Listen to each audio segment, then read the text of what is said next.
nod of the head and the wave of the finger from Mr. James Ash, the producer-engineer, introduces Viewpoint, your program of personalities, politicians, and perspectives. We've got at least two of those. Thank goodness we don't have a politician this morning. Matter of fact, they're falling out of favor with a lot of us, you know. Those my political friends out there are in office. Don't mean you particularly, but maybe you fall into that guise. But who knows? Well, we always start Viewpoint with a kudo or two, and by golly, we've got one right here in your own backyard, Mr. Ash. I don't know the young lady, Leanne Barr. According to the media this morning, the community of Atlanta was able to get a grant in the amount of $25,000 for some much-needed park improvements. So congratulations to Leanne and whomever helped her out there. I don't know the mechanics of that, how they brought that about, but they had to qualify over in a contest for a lot of people, and apparently State Farm was the contributor to that. So, by golly, it's, again, Judith K., it's the small communities pulling together. You bet. And that's what makes things happen, is if we work together. And, but that means all of us. It doesn't just mean us, you know, like the politicians that to whom you made reference. Did I make a reference to that? Yeah, you did. You did it again. Once in a while I forget and slip. You know.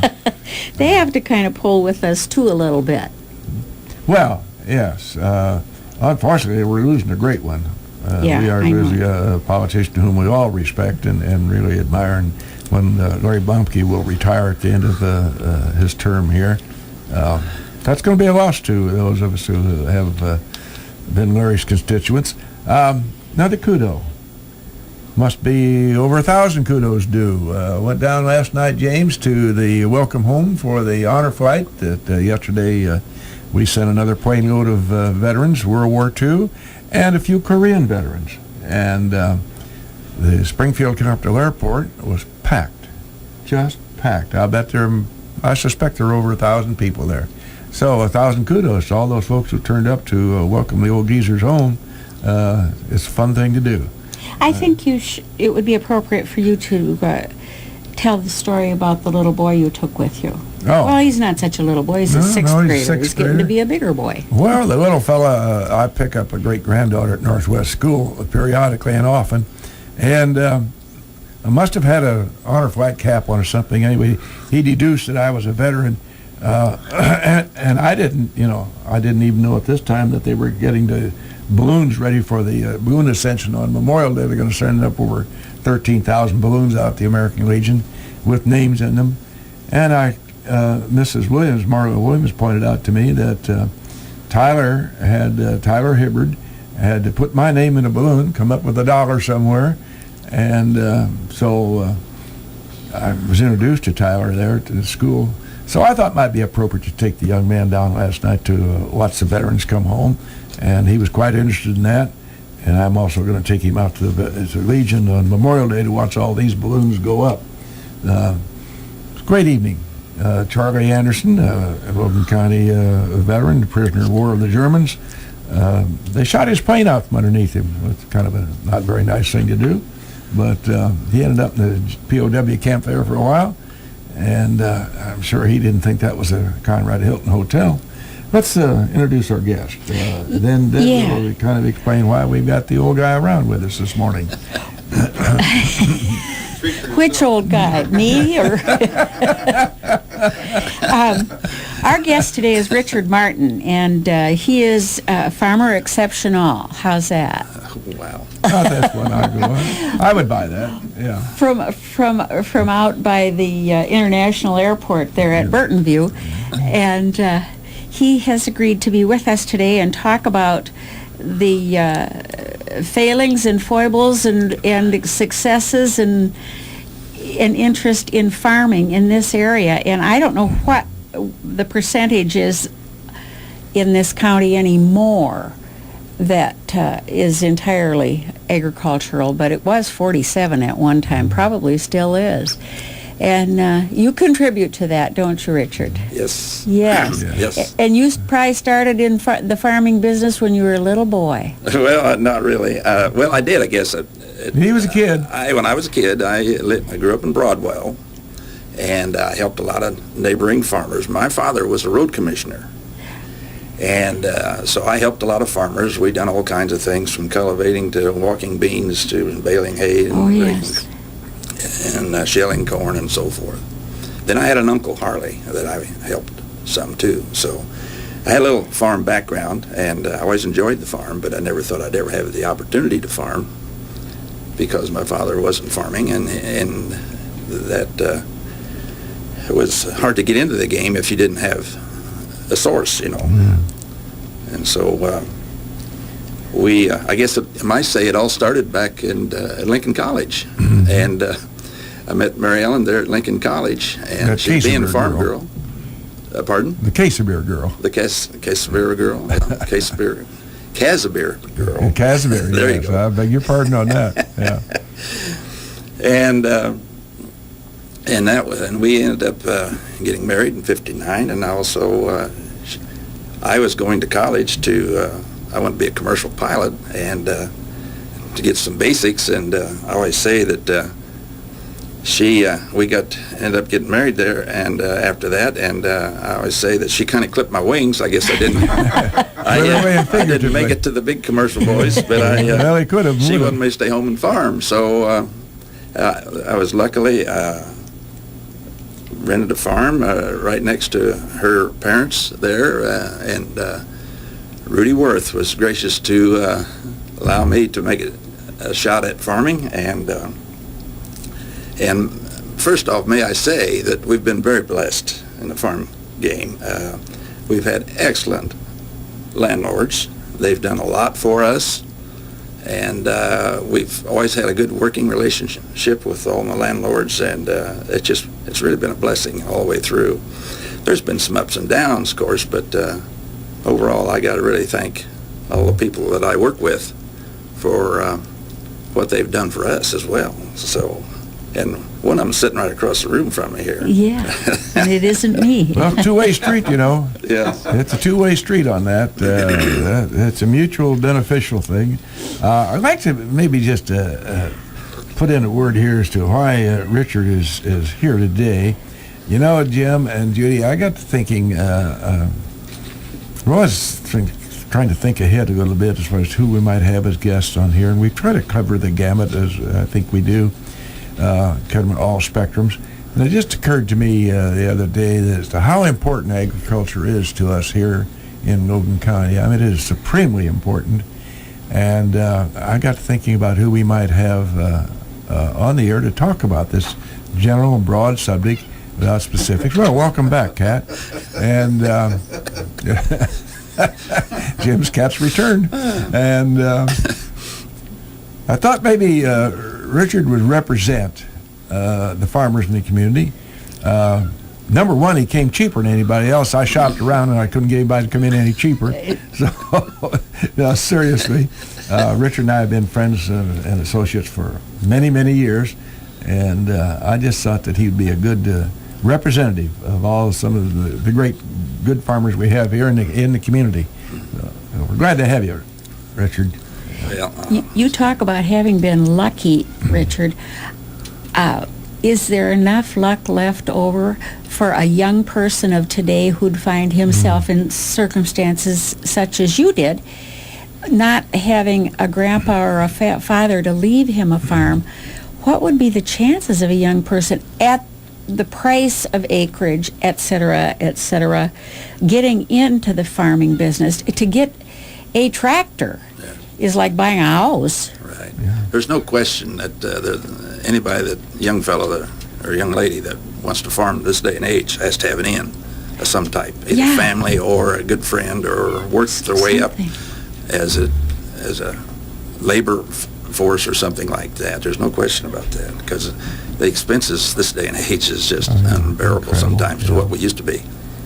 And I got a kick out of it. I thought, well, I'll just look back and see what things were like back in 1959, 60, when I started. 59, we actually started as our first year. And I thought it was kind of interesting. President Dwight D. Eisenhower was president. Vice President Richard Nixon. The Dow high that year was 685. Oh gosh, is that right? That was a high for the year. The federal debt was 290 billion.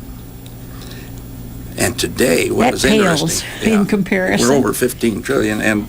But what was interesting, I thought, it said that 3.95, almost 4 billion since 2007. Our national debt goes up almost 4 billion every day. A day. See. A day. Let's repeat That's that. unreal. 4 billion a day the debt goes up.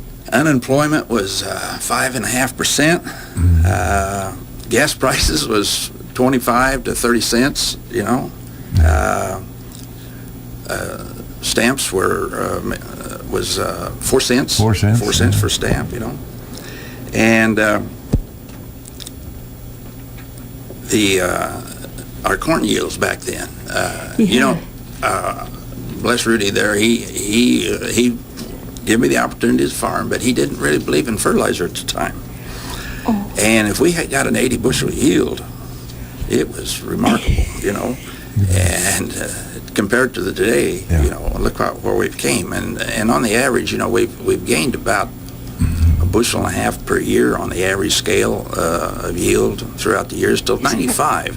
Then new technology sort of came in and in the seed business, and we started increasing a little faster than that, But I just kind of thought this was interesting, the times where we were and what it is today, You mentioned that this fellow didn't believe in fertilizer. Yes. Was that pretty common back in 59 and 60? Yes, they had, back in those days, they had rotations. Like we're in the middle of a lot of scully land, which my father-in-law farmed a lot of scully land. And thanks to my father-in-law, he helped me get started. I went to, back then, there was no excess machinery on the lots, used machinery. You had to order something new if you wanted it, or you had to go to the farm sale and buy it. And I bought my first tractor for $600 at San Laban Sale, which is just down the road from where we started, to the east there. And, $600 won't even fill my fuel tank on a tractor today. I bet. But $600 was a lot of money then. Yeah, it was a lot of money It was then, much more. Yeah, everything's relative, obviously. We'd put our corn in a crib. It was worth $1 a bushel. And if it went up 10 cents, I'd sell it because that would pay for the shelling. That's the way it was back in those days. Yeah. And that time period, it was that way for several years, really. And we always dreamed of better prices and all that, but we never got them back in those days, Well, I predate him on that. Because I used to plow corn with a horse, with a team. Topsy and Judy with a team. They drug me through that field out there at Burton View all day long. And my kids wanted to know how much to get paid. And I said, what do you mean get paid? Yeah. Yeah, I thought it was interesting. I did a little research here, Richard, and according to the information I have, and you may have something a little more current, but it's my understanding that we have about 76,000 farms in the state of Illinois. According to this information, that covers about 28 million acres. Yeah, there was, I think, 157,000 farmers back in 1959-60. Now, and that's shrunk. That has shrunk. Drastically. There's more, the farms have gotten larger. A lot of people, back to the old scenario, how do you get started if you don't have the backing? The land was handed over to another farmer, and not, I always thought in my day that we'd be better off to have more farmers and smaller machinery and everybody and sell more smaller machinery, but that isn't the trend. That isn't the way it went. So it's mega now. Now it's the mega farms. But something of interest, you talk about statistics like that. The average farm, actually, there's 38% of the farms in Illinois are 50 acres and under. Yeah, I found out here, according to this information, the average size was 368 acres. That's kind of interesting. Do you think that's a valid figure, Richard? No, it's higher than that now. It is. Yes, I would have thought it's more so. like 500 and some. Yeah, I think so. Well, how And about back when these mega farms? Oh gosh, those people. Is that a mixed blessing? I don't I don't think it's a blessing at all. No, it's not a blessing to the farm family. I'll put it that way. Some of them try to say they're a farm family, but they're really not. And but these are corporates. They're owned by people in Japan and Germany and wherever. Well, yeah, some of it is, but they farm 20, 30, 40, and they might 1,000 acres, and they might be, not all in one state even. They move between states and farm, But that's I don't know. Personally, I don't understand why anybody would want to farm like that, because some of them have to have bodyguards to even go to the FSA office, in the back door. Why? Yeah. That's not a very friendly family farm person, But anyway, but that's beside the point. That's our time now, and it does make it hard on some people. And there's a lot of farmers that have quit because they've rented land away from them. Established farmers, and you get these third generation families that never grew up on the farm, and really don't have a lot of interest in the farm, but they want that check, and they don't care, and they'll rent it to anybody. They'll pay the highest price, Sure. And so there's no loyalty there, and that's kind of bad. That's real bad. I think that's really bad. So, and that's one place I think we've been very blessed. My family is, my landlords have always stuck beside us in every respect, So. Judy mentioned the fact that father didn't go in for applying fertilizer Right. and so forth. In fact, though, they did in a direct way. In those days, most farms had some livestock on it. Sure. And obviously they created their own fertilizers with manure, and so that was the fertilizer of the day. I started to tell you the Scully rotation was they had to have a fourth legume, a fourth small grain, and then they rotated into. They didn't really do much commercial fertilizer back in those days, and that was a pretty good system, really. But of course. And I understand that the Scully family went to Washington and tried to promote this program as to get into some of the other programs but they didn't fly. Of course, selling commercial fertilizer is a big business, and so that seemed to take over. But no, back to Rudy there. He finally, he was good to work with, and I says, why don't we try just a little bit? And I'll tell you what, I'll put it on my half. Okay. So we did. I spent $5 an acre, and that's not much back in those days, and I got about a $15 return. And he thought, that's not too bad. So we started slowly putting a bit of commercial fertilizer on along with. I used to go to a little town over by T. Heron and buy rye and seed it in the fall. And rye is a very fast-growing grassy legume. Not a legume, it's a grass. And then I'd plow that under for nitrogen in the spring, see? And that's how we got some of our nitrogen back then, because we weren't in this small grain rotation. So anyway, but it all worked out. My son farms that farm now. We still have that farm. Yeah, think of that. Yeah, still with you. You mentioned plowing. That's a word that is absolutely almost obsolete on farms today. And for the benefit of our urban listeners, the preparation for fields today is entirely different. I can recall out there at Burton View, where you are, and next adjacent to, they would get a plow behind a tractor, or before the tractor, some draft horses, Sure. Percherons or Clydesdales, and turn that dirt right over.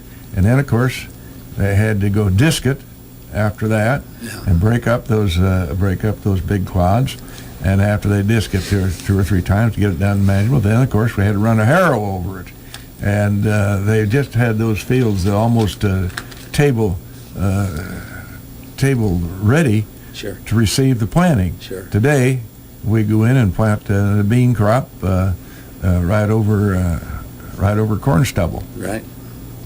Well, I've heard stories about your father back in those days when he went to he had a Case tractor, as I understand. Yep, J.I. Case tractor. And he would lay out the field there to the north of the farm in a circle, and he'd plow out the corners. And he'd get that tractor, he'd tie the steering wheel, whereas it would stay in the furrow and plow that field round and round and never stop. And he'd go back to the house Oh, gosh. and do chores and let the tractor keep going on its own. Really? Do you think that's So true? see, we had auto steer way That was back the day then. before GPS. Way before GPS, you know. Oh, my gosh. But anyway, we used to plow. It seemed like the weather always broke at Thanksgiving. You had to get everything done Yeah, by Thanksgiving. It just, the way that it always seems to work out. And we used to plow all night long. We'd take shifts and keep tractors running all night long just to get that plowing done by Thanksgiving. And that was a very important part. But anyway, after that, then we started, I'm kind of a guy that I'll work for days in a shop building something. It might save me a day's work. Just trying to do something a little better and a little more easier. Well, that rubbed off your family. Larry does that too. Yeah, Larry and Kyle, the whole group. But anyway, we got into trying no-till, and no-till didn't work very good for me. I've always liked to plant somewhat early, and when you have the residue, that's not trash, it's residue on the ground. I've been called a trash farmer before. I said, this is residue on the ground. It holds moisture and it doesn't dry out. Well, it's hard to get a good stand sometimes, And one time I was trying to put on nitrogen with a chisel plow in the spring, and it wasn't working at all. I got some heavy soils and it wasn't working at all, so I quit. Well, after I quit doing that, I could still see that streak where that knife ran in this corn when it was about knee high. It was a darker green and everything. I got to thinking about that.